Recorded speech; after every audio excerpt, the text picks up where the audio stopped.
Salam sejahtera, selamat pagi. Anda bersama saya Hafiz Rosli dan juga Hafizah Azman dalam Awani Pagi. Seperti biasa, di Awani Pagi kita membawakan berita-berita yang menjadi tumpuan di laman web kami di astroawani.com, dan kita juga akan membawakan perkembangan melihat kepada statistik COVID-19 dalam dan juga luar negara. Dan ini berita yang kita ingin bawakan iaitu jumlah kes positif COVID-19 di seluruh dunia terus mencatatkan peningkatan dengan pertambahan lebih 140,000 kes dalam tempoh 24 jam saja. Dan menurut data terbaru dari Johns Hopkins University, jumlah kes positif global kini meningkat kepada 7.72 juta berbanding 7.58 juta pada Jumaat. Amerika Syarikat kekal sebagai negara paling teruk terjejas dengan lebih 2.06 juta.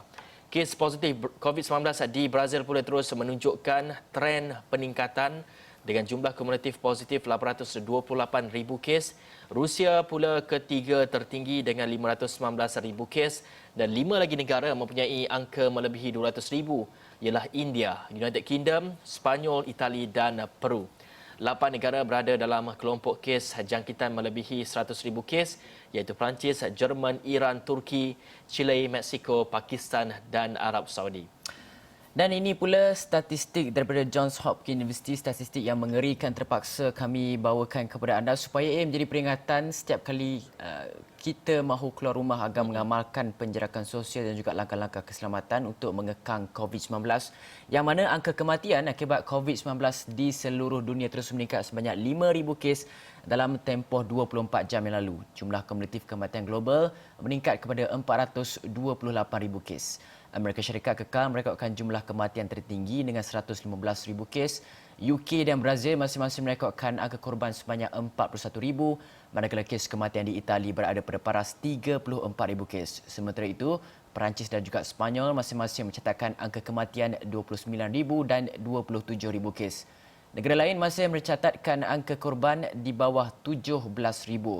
Dan ini adalah satu perkara yang menjadi kebimbangan Pertubuhan Kesihatan Sedunia WHO, yang mana mereka menyatakan peningkatan ketara kes COVID-19 terutamanya di negara Hemisfera Selatan sekaligus menggesa masyarakat dunia terus bersolidariti tangani pandemik yang disifatkan sebagai kesulitan lebih 100 tahun itu. Dan pengarah eksekutif Program Kecemasan Kesihatan WHO Dr. Michael Ryan maklumkan peningkatan kes di beberapa negara disebabkan pembukaan semula tempat awam tanpa penjarakan sosial, prosedur operasi standard SOP, pengasingan, kapasiti ujian, kuarantin dan individu disyaki. Dan organisasi itu bimbang kerana berlaku peningkatan kes COVID-19 terutama di bahagian selatan dunia ketika kebanyakan negara masih terkesan dengan gelombang pertama virus tersebut. Ujarnya, negara di Eropah, Asia Tenggara dan Amerika Utara sudah melalui kemuncak gelombang jangkitan. Malah, Ryan berkata,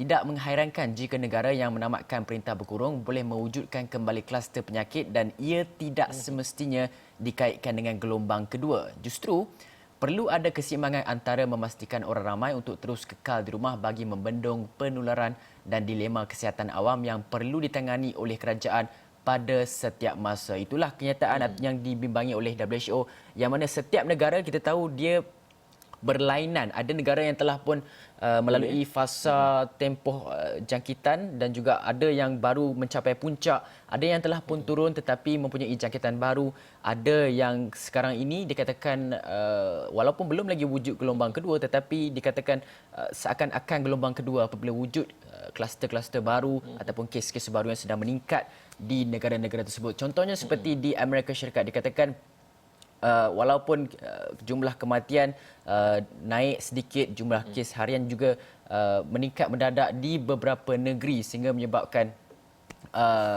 berlaku laporan-laporan tertentu yang menyatakan bahawa itu adalah gelombang kedua dan membuatkan pasaran saham mereka pada hari Khamis ditutup begitu rendah tapi masih positif.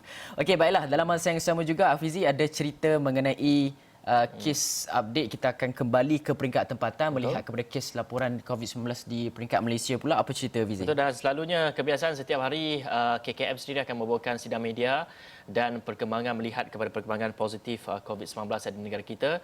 Dan ini kes ataupun 43 kes baru COVID-19 dilaporkan semalam, menjadikan jumlah kes positif COVID-19 di Malaysia adalah sebanyak 8,445 kes.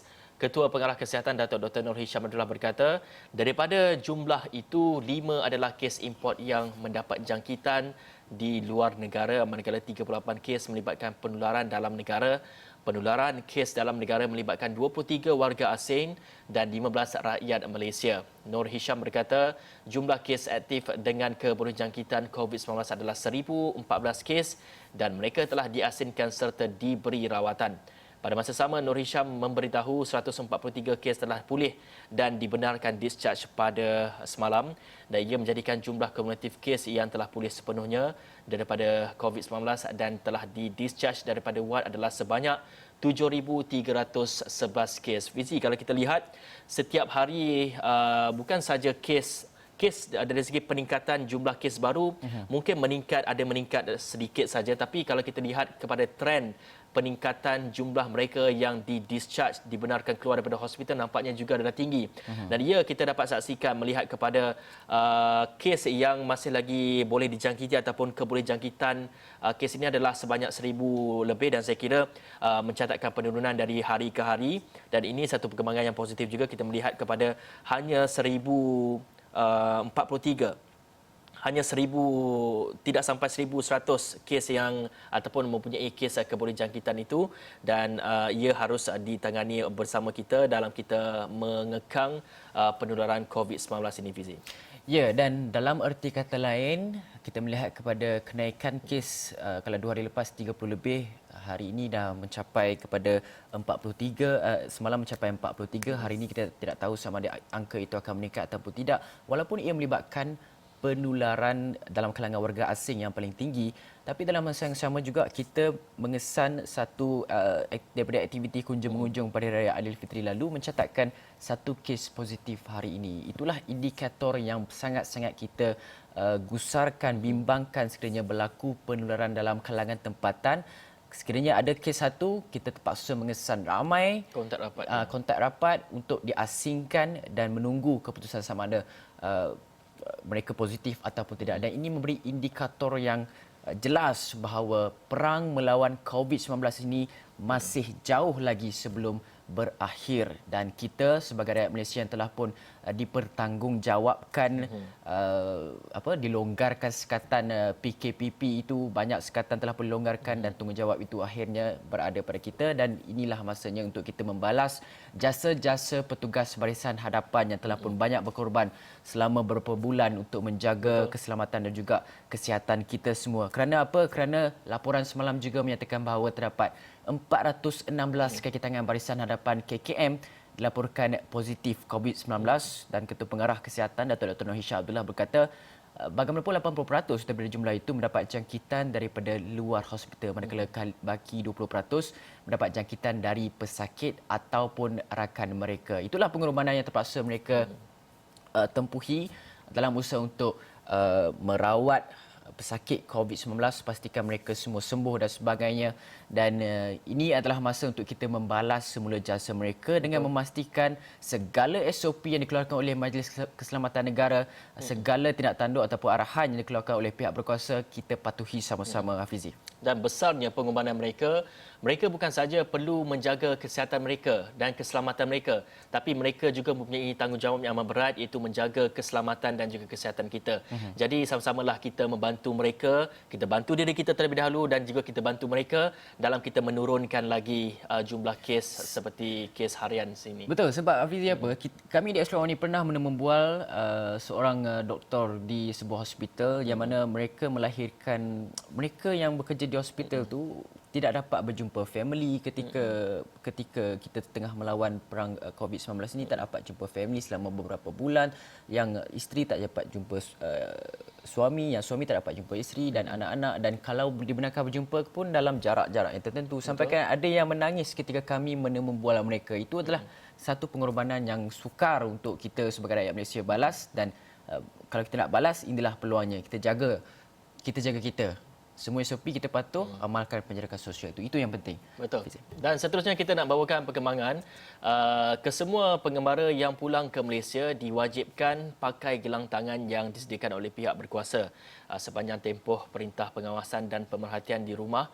Ketua Pengarah Kesihatan Datuk Dr. Nur Hisham Abdullah berkata, gelang tangan itu dipakaikan sebelum mereka pulang ke rumah masing-masing. Sekiranya gelang tangan berkenaan ditanggalkan sebelum tamat pemerhatian tamat, individu terbabit boleh dikenakan tindakan, dan hanya pegawai yang diberi kuasa saja boleh menanggalkan gelang itu, dan individu yang diletakkan di bawah arahan perintah pengawasan dan pemerhatian di rumah wajib mematuhi arahan yang dikeluarkan oleh Kementerian Kesihatan. Dan katanya arahan adalah di bawah Akta Pencegahan dan Pengawalan Penyakit Berjangkit Akta 342. Sekiranya individu berkenaan melanggar arahan, mereka boleh disabit dengan hukuman di bawah Seksyen 24 Akta 342.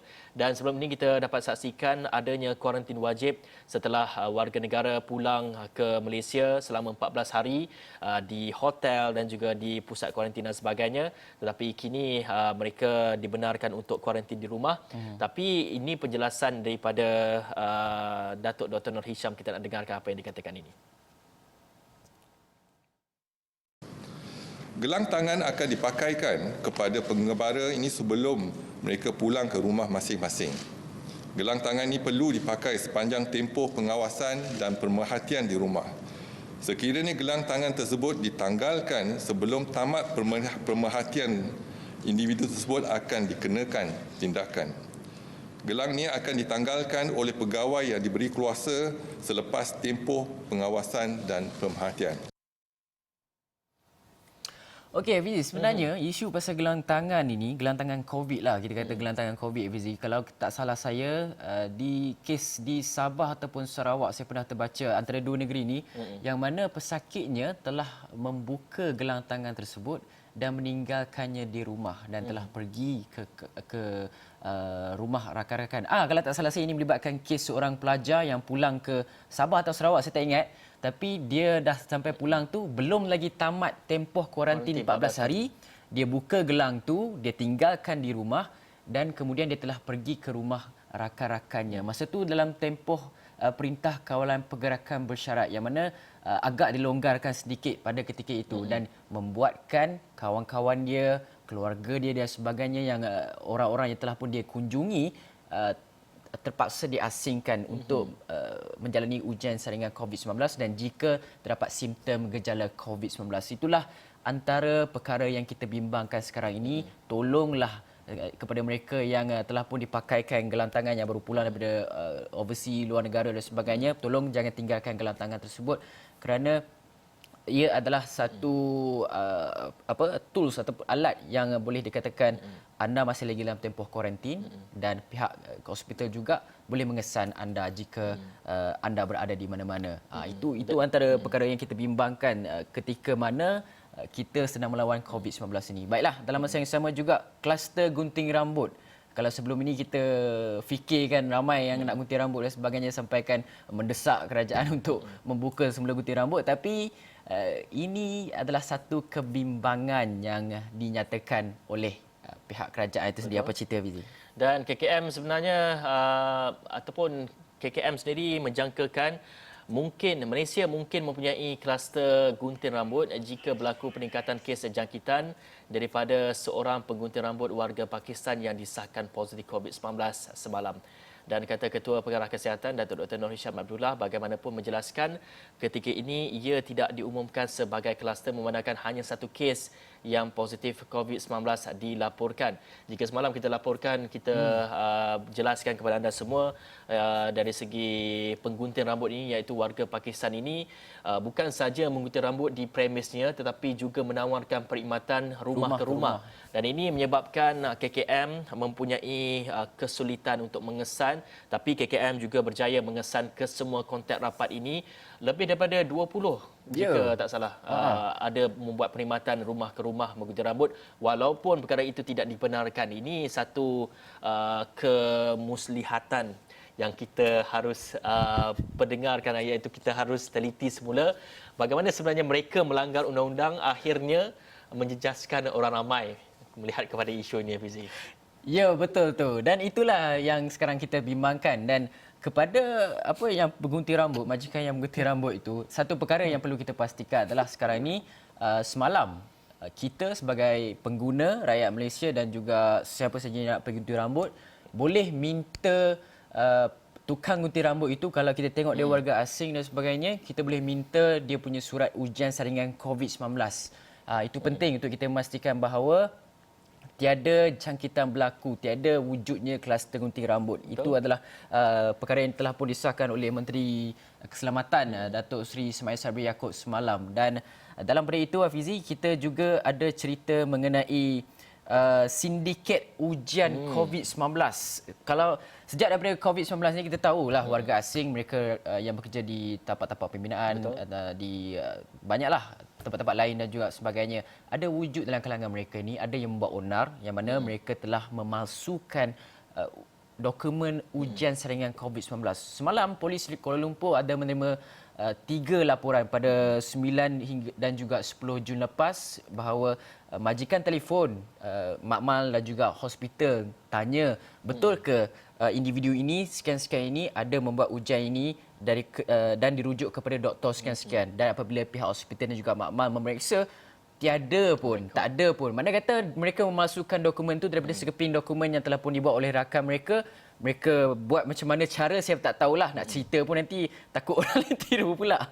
So ini adalah sindiket yang sedang berleluasa. Jadi kepada majikan di luar sana, pastikan sekiranya ada pekerja-pekerja anda datang menyatakan bahawa mereka telah pun membuat ujian saringan COVID-19, tolong periksa terlebih dahulu dengan hospital dan juga makmal pemeriksaan ujian saringan COVID-19 untuk pastikan bahawa ujian tersebut adalah tulen, dokumen tersebut adalah tulen.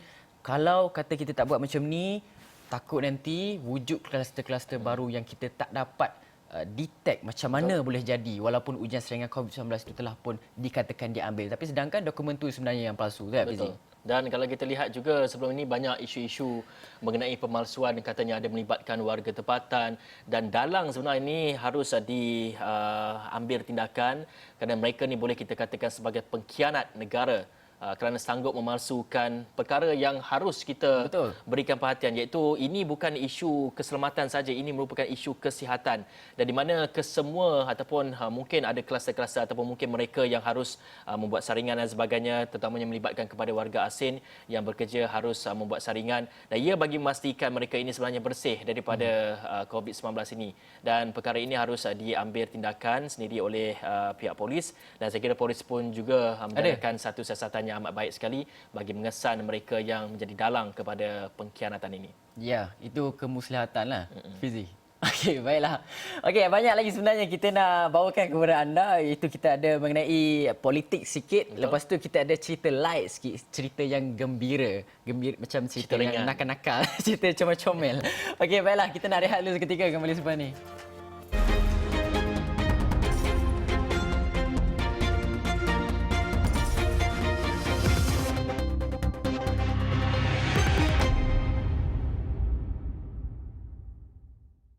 Anda masih menonton Awani Pagi bersama dua Hafizi di sini, dan kami nak bawakan kepada anda berita-berita yang perlu anda tahu sebelum anda mula bekerja, keluar dari rumah dan sebagainya. Hari ini cuti.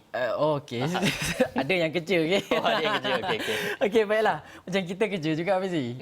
Okey, baiklah. Ini adalah cerita daripada ataupun nasihat saranan yang mana para guru dan juga kaunselor di sekolah perlu memainkan peranan dalam memotivasikan pelajar yang pernah dijangkiti virus COVID-19. Dekan Fakulti Pengajian Pendidikan Universiti Putra Malaysia UPM, Profesor Dr. Syamsilah Roslan berkata mungkin wujud stigma dalam kalangan pelajar tersebut sekembalinya mereka ke sekolah kelak. Sebelum ini, saya nak ceritakan kepada anda, ada pesakit COVID-19 yang dia mengalami trauma yang sangat teruk. Selepas dijangkiti COVID-19 kerana mereka terpaksa menjalani kuarantin selama 14 hari dalam tempoh yang lama, duduk kekal dalam bilik saja. dan membuatkan pesakit ini dia jadi paranoid apabila orang datang masuk ke tempat dia takut apa yang menjangkitinya menjangkiti orang lain pula. Cerita-cerita sebegini membuatkan kita sedar bahawa pesakit COVID-19 ini mereka melalui tempoh fasa yang sangat-sangat sukar. Betul. Bukan saja terpaksa pulihkan virus COVID-19 itu keluar daripada badan mereka, tapi dari segi psikologinya juga memainkan peranan yang sangat penting dan mereka juga terjejas dalam faktor tersebut. Dan kita nak dengar sedikit sedutan nasihat daripada Profesor Dr. Samsilah Roslan ini. Mereka ini mungkin akan berhadapan dengan stigma. Yang ini satu keadaan yang perlu diperhatikan dan kita perlu memastikan kita terutamanya kaunselor dan guru bersedia untuk membantu murid-murid yang dalam kategori ini.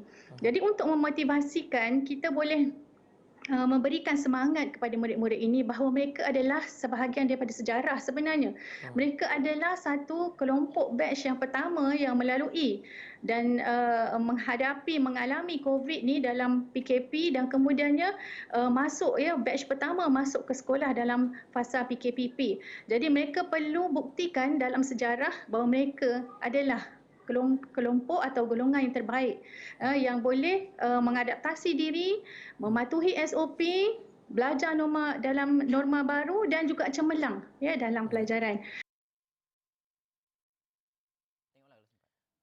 Baik, bercakap mengenai stigma ni sebenarnya kepada pelajar-pelajar yang mungkin sebelum ini pernah dijangkiti, mereka telah pun disahkan pulih oleh KKM sendiri, oleh hospital sendiri dan mereka dibenarkan discharge. Jadi saya kira dari segi stigma masyarakat mengatakan mereka ini pernah dijangkit dan mereka rasa macam takut untuk mendekati kepada bekas pesakit itu adalah tidak sesuai sendiri, tidak harus dilakukan kerana mereka ni dah sah-sah, mereka ni memang clean. Hospital telah pun sahkan mereka. 3 kali ambil ujian saringan COVID-19 ni baru disahkan oleh KKM bahawa dia dah bebas daripada virus tersebut, Fizi. Jadi bagi mereka yang duk bercakap jauhkan diri apa semua tu, mereka sebenarnya kena check sendiri sama ada mereka ni punya jangkitan tu ataupun tidak. Jangkitan di mental. Betul. Itu jauhkan diri itu betul lah sebagai tidak amalkan penjarakan sosial, tapi tak perlulah sampai diskriminasi. Betul. Macam tak nak kawan lah dengan Fizi, dia ada COVID lah kata lepas ni kan. Tak yalah jauh lah dengan dia, jangan bercakap dengan dia, kita pengaruh pula kawan-kawan kita yang lain kata jangan dekat dia. Tapi kita pun melakukan penjarakan sosial sebenarnya. Tapi biasa. Kita masih berkawan, itu yang membezakan dia. Okey, baiklah. Kita nak bawa ke perkembangan seterusnya iaitu majoriti rakyat di negara ini dilihat tidak begitu yakin terhadap keadaan ekonomi Malaysia sebelum tempoh perintah kawalan pergerakan PKP dilaksanakan lagi. Dan menurut kaji selidik suku tahun pertama 2020 oleh Amir Research, hanya 19% responden merasakan ekonomi negara berada pada tahap kukuh berbanding 36% yang merasakan sebaliknya, manakala 45% lagi tidak pasti. Dan Amir Research berkata angka itu diburukkan lagi dengan pelaksanaan PKP dan sama ada kita dapat melihat keyakinan rakyat terhadap ekonomi meningkat adalah bergantung kepada kejayaan kerajaan dalam mengawal pandemik COVID-19 serta keberkesanan strategi keluar untuk memulakan semula ekonomi negara. Ya, dan dalam masa yang sama, Amir Research mengatakan bahawa sebanyak 2,002 responden menyertai kajian selidik itu bermula antara 15 Januari hingga 24 Februari dan mereka terdiri daripada rakyat Malaysia di kesemua 14 negeri dan juga wilayah. Dan firma itu menyebut analisis kaji selidik itu adalah relevan sewaktu Pakatan Harapan masih memerintah dalam tempoh yang dinyatakan. Dan dalam pada itu, Amir Research juga menyatakan bahawa sebelum COVID-19 melanda negara, 84% kaum Melayu dan Bumiputra sudah merasakan negara tidak berada pada landasan yang betul atau tidak pasti mengenainya. Dan ketidakpuasan hati dalam kalangan Melayu dan kaum Bumiputra lain telah menjadikan peluang kepada parti politik Melayu yang merasakan ia merupakan masa yang tepat untuk merancang plot bagi kejatuhan kerajaan Pakatan Harapan. Akhirnya, ia menjadi kenyataan apabila timbul krisis politik susulan peletakan jawatan Tun Dr. Mahathir Mohamad sebagai Perdana Menteri. Dan selain itu, Amir Research berkata indeks kepuasan hati kerajaan GSI menunjukkan kejatuhan kepada 0.43 mata untuk suku tahun pertama tahun ini berbanding 0.53 pada suku tahun sebelumnya. Dan itu adalah melihat kepada kajian yang dijalankan. Dan seterusnya, sejumlah 18% rakyat Malaysia akan mengundi calon bebas berbanding 17% pada undian asas. Ia sekaligus menunjukkan kecenderungan rakyat Malaysia yang mahukan gerakan ketiga mentadbir negara ini dan ia masih relevan. Dan MA Research dalam kajian yang dilakukannya pada 15 Januari hingga 24 Februari melibatkan 2002 responden turut mendapati undian terhadap Pakatan Harapan PH turut merudum. Undian terhadap PH sebagai pakatan pemerintah telah jatuh kepada 30% iaitu penurunan 11% daripada 41% yang mereka peroleh dalam undian sebelum ini. Dan sementara itu, Muafakat Nasional yang terdiri daripada UMNO dan PAS meningkat 14% iaitu kepada 52% undi pada undian terkini berbanding 38% pada undian asas. Dan laporan tersebut turut mempersoal sama ada kewujudan Perikatan Nasional PN yang kini membentuk pakatan pemerintah dikaitkan dengan indikasi bahawa kebangkitan gerakan ketiga telah wujud. Dan pada satu sudut laporan itu mengiyakan persoalan tersebut lantaran sebelum kemunculan PN hanya dua gabungan yang dibentuk di negara ini iaitu PH dan BN Muafakat Nasional. Bagaimanapun laporan itu melihat bahawa ia merupakan perbandingan tidak setara. Ekoran pembentukan PN disebabkan oleh pertikaian politik sementara undian asas dan undian terkini itu merujuk kepada pertukaran kerajaan melalui pilihan raya umum. Ya, itulah cerita research sedikit mengenai politik. ekonomi dan juga politik yang dijalankan oleh MA Research yang mana boleh dikatakan sebagai maklumat umum kepada kita semua untuk kita menilai keadaan ekonomi dan juga keadaan politik tanah air negara. Baiklah, di sebalik kita ada cerita yang comel bagi saya yang berlaku. Kita asyik dengan berita buruk berita tadi kan. Kita nak dengar sedikit cerita comel di sebalik kesibukan bertugas sebagai barisan hadapan memerangi COVID-19. Ada yang bertemu jodoh, Hafizi. Malang bagi kita dua. Siapa sangka 13 hari bertugas bersama-sama sebagai anggota Angkatan Pertahanan Awam Malaysia APAM di pusat kuarantin di Kuala Kedah sewaktu Perintah Kawalan Pergerakan PKP. Kini Nur Syamimi Ramli dan Zainari Ahmad selamat mengikat tali pertunangan. Alhamdulillah. Kita tengok sikit sedutan laporan ini. Bermula dengan gurauan manja, akhirnya timbul rasa kasih dan cinta Nur Syamimi yang menyifatkan Zainari seorang yang lucu. Perkenalan mereka bermula pada 9 April lalu. First kenal dengan dia kawan-kawan musik lah, melata kan. Lepas tu dia terpegang tangan, dia macam naik heret lah. Lepas tu Mimi pun tergamam. Lepas tu dia lepas, dia lari turun bawah kan. Lepas tu dia ingat Mimi nak marah lah kan. Jadi semua orang gelakkan dia kan sebab dia melata kan. Lepas tu duduk petang tu dia cari Mimi lah nak minta maaf kan. Lepas tu lain kali dia ada cari nombor telefon. Lepas tu lain sekali dia dapatkan nombor telefon Mimi daripada Mimi sendiri, Mimi bagi. Lepas tu dia WhatsApp, dia cakap dia minta maaf lah terpegang tangan tu. Lepas tu daripada situ kami ber-WhatsApp jadi berkawan lah. Lepas tu daripada WhatsApp tu jadi macam suka. Nur Syamimi yang juga ibu tunggal mempunyai seorang anak lelaki berusia 10 tahun berancang akan melangsungkan majlis akad nikah pada 31 Ogos depan. Sementara itu bagi Zainari, dia tidak menyangka akan bertemu jodoh dengan Nur Syamimi dan mengambil masa 2 bulan untuk mengenal hati budi masing-masing. Masa tu dekat demi berat dengan saya lah. Dia kata dah makan belum kan? Dia kata belum. Semasa tu dia berada di Anak Bukit, dia di pusat PSBP. Tu dia tanya dah makan belum? Kata belum. Tu dah tak apa, nanti balik nanti dia akan belanja makan apa tu kan. Tak apalah tu dia kata. Betul kan? Zainari berharap semoga jodoh mereka berpanjangan sehingga ke akhir hayat. Tengok tu Fizi, 13 hari sudah boleh mengikat tali pertunangan. Awak dah berapa lama dah? Kita yang bertahun-tahun ni pun sekiranya tiada niat untuk berkahwin, maka perbetulkanlah niat itu dulu sebelum kita mendirikan rumah tangga dan sebagainya. Baik, itu saja antara perkongsian yang kita bawakan di Awani Pagi. Oleh itu, saya Hafizul Rosli. Saya Hafizi Zaman, sama-sama kita menyemai cinta kopi. Assalamualaikum, salam sejahtera.